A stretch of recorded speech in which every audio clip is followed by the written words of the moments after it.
कोकणात स्थानिक स्वराज्य संस्थेच्या निवडणुकीच्या पार्श्वभूमीवर राजकीय वातावरण अक्षरशः तापलं आहे. विशेषतः रत्नागिरी जिल्ह्यातील चिपळूण नगर परिषदेच्या निवडणुकीत तर शिवसेना उद्धव बाळासाहेब ठाकरे गटाचे दोन वेगवेगळे प्रवाह दिसू लागल्यामुळे परिस्थिती आणखी गुंतागुंतीची बनली आहे. चिपळूणमध्ये ठाकरे गटाकडून अधिकृतपणे नगराध्यक्ष पदासाठी राजू देवळकर यांचे नाव जाहीर करण्यात आले, तर विनायक राऊत यांनी जवळजवळ 24 उमेदवार चिपळूणमध्ये उभा केले आहे. हा निर्णय पक्षाचे सचिव आणि कोकणातील प्रमुख नेते विनायक राऊत यांनी जाहीर केला आहे. इतक्यातच महाविकास आघाडीतील शरद पवार यांच्या राष्ट्रवादीच्या उमेदवाराला माजी आमदार रमेश कदम यांना ठाकरेंचे दुसरे प्रभावी नेते भास्कर जाधव यांनी थेट मंचावरून समर्थन दिलं आणि इथूनच तणावाची खरी सुरुवात झाली. विनायक राऊत आणि भास्कर जाधव या दोघांमध्ये मतभेद आधीपासूनच असल्याची चर्चा होतीच. पण निवडणुकीच्या क्षणी हा संघर्ष उघडपणे चव्हाट्यावर आला. विनायक राऊत यांनी चिपळूणमध्ये येऊन स्पष्टपणे सांगितलं की आमची चिपळूणमध्ये महाविकास आघाडी झालीच नाही. आमचे उमेदवार स्पष्ट आहेत.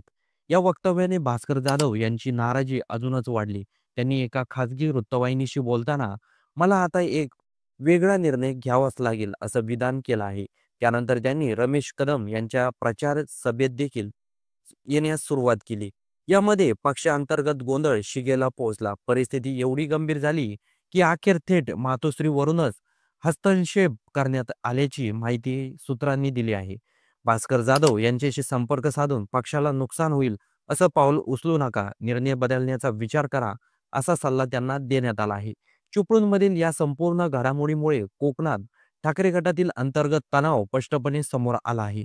अधिकृत उमेदवार एक असताना दुसऱ्या नेत्यांना प्रतिस्पर्धी गटाला पाठिंबा आणि त्या पार्श्वभूमीवर मातोश्रीवरून दिलेली समज यामुळे निवडणुकीत कोणता प्रवाह मजबूत होणार आणि भास्कर जाधव पुढे काय भूमिका घेणार हे पाहणं महत्त्वाचं ठरणार आहे.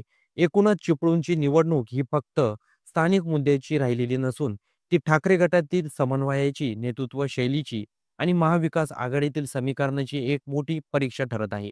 उद्धव ठाकरे यांच्याकडून भास्कर जाधव यांना समज देण्यात आली आहे असं सांगण्यात येत आहे.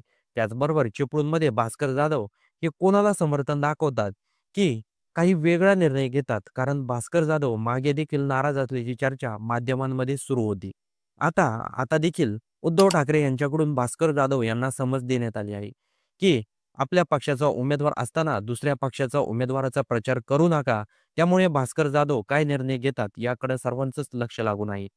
त्याचबरोबर या संपूर्ण घटनाक्रमाबद्दल आपलं काही मत असेल तर ते कमेंट बॉक्समध्ये नक्की नोंदवा आणि जाता जाता होऊ द्या चर्चा चॅनलला सबस्क्राईब नक्की करा.